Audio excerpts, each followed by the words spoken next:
The work orders were ordinary enough. Tram maintenance along a riverbank rarely attracts attention beyond traffic diversions and muddy boots. What changed everything were the depth measurements. The repair crew expected 19th century retaining walls, perhaps remnants of an earlier embankment.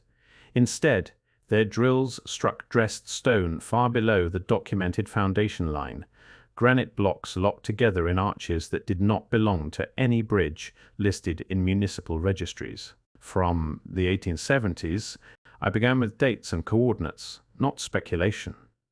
Survey markers were cross-checked against cadastral charts. Stress calculations were pulled from modern engineering software and compared to 19th century load standards. The curves of the arches, the thickness of the piers, the distribution of weight across the span all pointed toward capacities that exceeded horse carts, early rail cars, even flood surges recorded in that decade. City engineers surfaced only through internal memoranda. Archivists appeared as initials in ledger margins. River authorities spoke through meeting minutes that described subsurface obstacles without diagrams or follow-up. No one argued with the measurements. No one explained them either. What lingered was the arithmetic. Bridges are not buried without reason, and they are not built to carry enormous loads unless something enormous is expected to pass over them. The next step seemed obvious. Original blueprints, property surveys, foundation permits. If the arches belonged to Prague in 1872, the paper trail should still exist somewhere. So far, it did not. The first registers came from municipal storage, pages stiff with age, ink fading unevenly where damp air had once crept through stone walls. Cadastral overlays were laid on top of river charts. Foundation permits cross-referenced with waterway.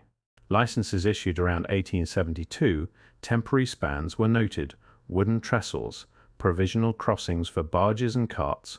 What was not noted were granite arches sunk meters below the embankment. Handwriting styles were compared. Stamps matched ministries responsible for public works.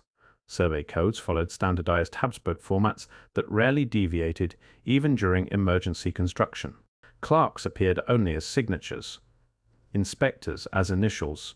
Entire departments surfaced through seal impressions pressed into brittle paper. Every cross-check produced the same silence. Then a second layer emerged. Reinforcement pylons plotted on flood mitigation drafts, designed for loads well beyond rail traffic. The dimensions were precise, the spacing exact. They lined up perfectly with the buried spans, not replacements, duplicates. Stone sourcing records were requested next, quarry invoices, river barge manifests, labor rosters attached to routine budget amendments filed years later by departments with no documented role in bridge construction. Costs were buried inside infrastructure line items that mentioned embankments and drainage but never weight ratings. Municipal engineering journals from the period celebrated surface renovations. They said nothing about what had already been built underneath. Stone samples were taken carefully, tagged by depth and orientation, then lobbed against quarry registries that had not been consulted in decades. Compression testing came first. The figures arrived quietly, columns of numbers that refused to sit inside 19th century tolerances. Microfracture scans followed, revealing stress histories inconsistent with light traffic or seasonal flooding. Mineral signatures pointed outward, away from nearby sources, toward alpine deposits that would have required complex logistics to transport downriver. Geologists appeared only through margin notes, material specialists through annexed charts. Railway auditors surfaced as stamped approvals on freight tallies that did not mention bridges at all. The calculations shifted something fundamental. These arches were not overbuilt for safety. They were designed for forces that Prague, on paper, was not meant to handle. Then sonar surveys widened the field. Downstream anomalies appeared in shadowed profiles, beneath silted channels, repeating fault patterns at intervals that mirrored the first site. River engineering programs from the period were re-examined, restructuring phases, emergency dredging budgets, flood mitigation initiatives listed briefly in parliamentary minutes before disappearing into defunded appendices signed by transport committees and water authorities. What emerged was not a single anomaly. It was the outline of a network. Flood registers from the 1840s onward formed a second ledger beneath the first. Columns of water levels, paired with terse annotations about embankment failures and emergency dredging. Seasonal storms were blamed, snowmelt surges, routine river behavior. What drew attention instead were the earthworks that followed each event. Thousands of cubic meters removed. Temporary rail spurs laid toward dumping grounds outside the city. Labor battalions contracted for months at a time, then dismissed once the riverbanks were reshaped. Archivists surfaced through accession numbers stamped on brittle folders. Military engineers appeared as procurement recipients rather than designers. Sanitation boards emerged only through invoices for soil transport and lime. Stabilization. Sediment profiles taken near the newly discovered arches told a quieter story. Layer after layer settled to almost the same depth as the concealed stone, as though excavation and burial had advanced together rather than sequentially. The pattern widened when other cities were added to the ledger: Vienna, Hamburg, Milan, Budapest. 19th century rebuilding programs raised streets, sealed lower floors, rerouted canals, and replaced bridges whose foundations were never publicly recalculated. Municipal journals celebrated modernization. Engineering societies published surface diagrams. What remained unexamined were the corridors underneath. Masonry tunnels, buried vaults, reinforced piers sealed beneath later concrete. The earth had been moved repeatedly, and not only in Prague. Survey reports from outside Prague began arriving in fragments rather than packages. Sonar traces from canal authorities along the Danube. Borehole logs filed during bridge retrofits in northern Italy. Riverbed scans taken during port expansions in Germany and Hungary. Each was routine in isolation, performed decades apart for unrelated civil works. Laid together, they started to form something else. Vaulted cavities appeared at consistent depths. Reinforced arches surfaced beneath 19th century embankments that official histories treated as fresh construction. Spacing intervals repeated with mathematical regularity, as if governed by a design logic that ignored municipal borders entirely. Load vectors, reconstructed from surviving masonry, angled toward freight gradients rather than passenger routes, calibrated for stresses that exceeded any commercial traffic, recorded in shipping registries of the era. Port authorities emerged only through quarterly summaries. Canal commissions surfaced as approving signatures beneath dredging authorizations. Wartime ministries flickered briefly in requisition indexes that redirected stone, steel, and labor without specifying final destinations. The same phrasing recurred across languages and bureaucracies. Temporary stabilization, emergency reinforcement, deferred dismantling. Yet the structures endured. What sharpened the tension was not that heavy infrastructure existed, but that it had been concealed rather than celebrated. Regime changes swept across Europe. Flood control programs reshaped riverbanks. Beautification drives raised streets and paved quays. Public ledgers emphasized sanitation, civic pride, and modernization. Hidden beneath those projects were sealed corridors, buried pylons, maintenance tunnels that required long-term access, yet vanished from planning correspondence. Budgets showed reallocations without explanations. Engineering letters referenced attachments that were no longer archived. Procurement chains dissolved into departmental reorganizations. A continental system had left footprints without names. The question was no longer why Prague contained buried bridges. It was why so many cities appeared to have agreed not to talk about theirs. Budget ledgers opened another corridor beneath the technical data. Procurement sheets from treasury offices were matched against military logistics logs that had never been indexed alongside civilian bridge projects. Authorized tonnage rarely aligned with what was actually transported. Stone orders exceeded embankment requirements. Steel shipments were routed through rail depots whose manifests carried no destination fields, only serial codes and delivery windows. Quartermasters appeared as initials beside freight tallies. Transport regiments surfaced through wagon allocations detached from troop movements. Treasury clerks left signatures beneath hydraulic equipment purchases that did not correspond to any publicly recorded flood works. The dates unsettled the pattern further. Spending spiked during years officially classified as stable. No mobilization, no declared emergencies, yet reinforcement materials flowed in quantities usually reserved for fortification programs or harbor expansions. Later demolition records complicated matters again. Surface spans were dismantled and reused in redevelopment drives, celebrated in municipal bulletins. Below them, the deeper supports were left intact. Cadastral revisions redrew property boundaries without acknowledging lower layers. Zoning statutes referenced load recalculations while omitting the very structures that carried them. Parliamentary annexes summarized river safety upgrades but excised subterranean diagrams entirely. Across administrative transitions, ownership transfers, and political upheavals, the buried arches endured. What changed were the documents. Authorities shifted, ministries dissolved, councils reorganized. The foundations remained. Continuity seemed to run deeper than governments, and it was not recorded where citizens could find it. Records from beyond Bohemia complicated the picture rather than clarifying it. Engineering digests from river authorities in the east described vaulted stonework discovered beneath rebuilt quays. Citadel retrofits referenced reinforcement piers whose depths exceeded any surface span erected above them. Reconstruction programs from the mid-19th century repeated the same vocabulary. Stabilization, modernization, flood resilience. Dimensions were compared carefully: curvature radii, pier spacing, load distribution, angles. They aligned too often to be dismissed as coincidence. Quarry sourcing showed similar mineral fingerprints.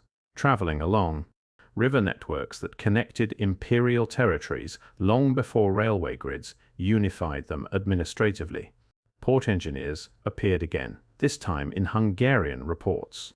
Survey Corps resurfaced through Austrian procurement ledgers. Imperial ministries crossed borders through shared accounting protocols rather than proclamations. No claim of a single origin was made. Statistics did that work on their own. The frequency of repetition became difficult to ignore.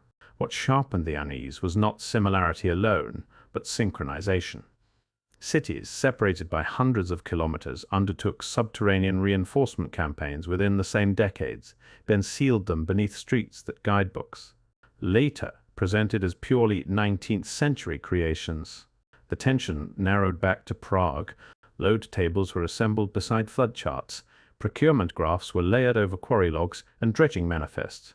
Structural cross-sections were aligned with cadastral maps drawn generations later by municipal historians and conservation officers.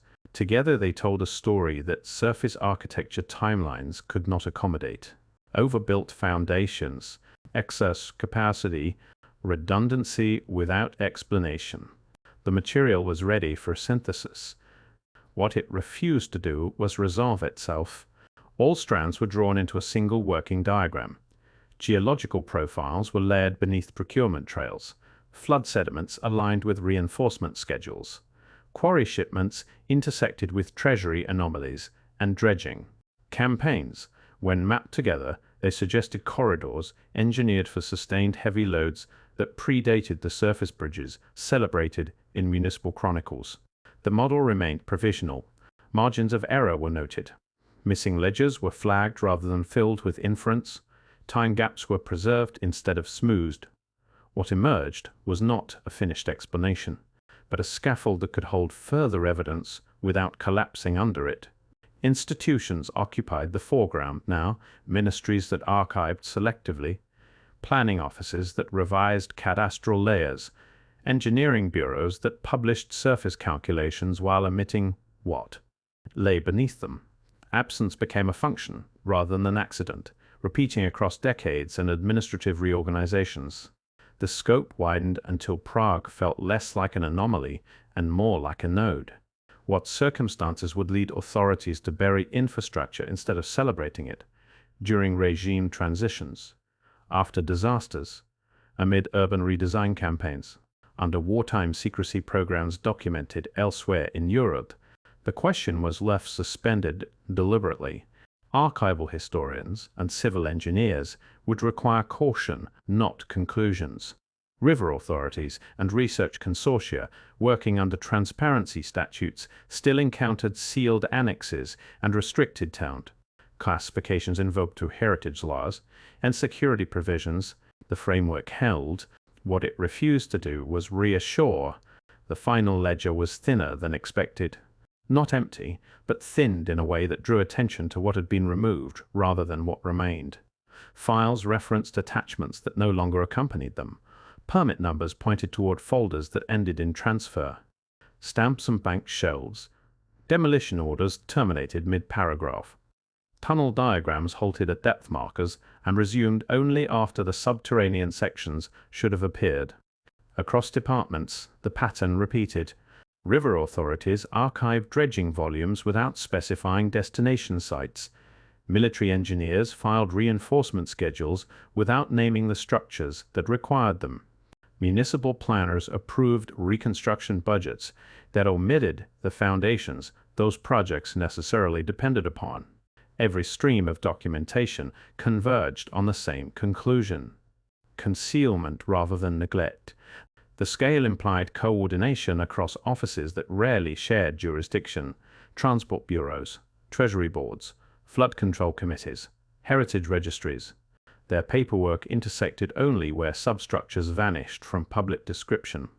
What evidence would be required to test the provisional model remained clear, even if unavailable. Excavation logs from the rebuilding years, wartime correspondence concerning river crossings, parliamentary inquiries into emergency fortification programs, forensic surveys of sealed chambers, archival reclassifications authorizing a mission, ground-penetrating radar sweeps beneath multiple embankments. Most remained inaccessible to independent researchers. That absence carried its own weight. Questions of transparency surfaced without being declared. Questions of accountability. Questions about whether inherited systems still guide modern traffic flows beneath bridges commuters cross daily without noticing what supports them. The investigation slowed deliberately, not to resolve, to leave the silence intact. The record, when assembled, refused to resolve into a single answer. Only contours remained. Stone arches buried beneath 19th-century embankments, load tolerances exceeding surface needs, flood layers synchronized with excavation campaigns, budgets that doubled without explanation, maps that duplicated rather than replaced structures, ledgers that recorded material volumes, yet detached them from visible projects, tunnel diagrams that stopped where foundations should have begun. Those elements were not theories. They were entries, measurements, permits, cross-sections, quarry manifests, procurement schedules, sediment strata. Between them stretched the same intervals of silence. Classification stamps without accompanying files, annexes separated from reports, cadastral revisions that flattened depth into blankness, redevelopment programs that celebrated new facades, while declining to describe what remained beneath them. What persisted were institutions rather than individuals: archivists following access codes, engineering bureaus citing jurisdictional limits, river authorities constrained by sealed appendices, planning offices inheriting structures whose origins fell outside living memory. The investigation ended where documentation did, not with conclusions, but with exposure. An exposed foundation is not proof of intent, it is proof of existence. What remains unknown outweighs what can be confirmed. Who authorized the buried spans? What loads were anticipated? Whether the corridors were ever fully used? Why demolition spared them? Why modernization absorbed them instead of removing them? Those questions are suspended, not answered. The streets above continue to carry traffic. Trams pass, Pedestrians cross. Water flows between embankments reinforced long before their necessity was publicly explained. Beneath them, capacity persists, recorded, unaccounted for, waiting for further excavation, further access, further years. The horizon stays open. So does the archive,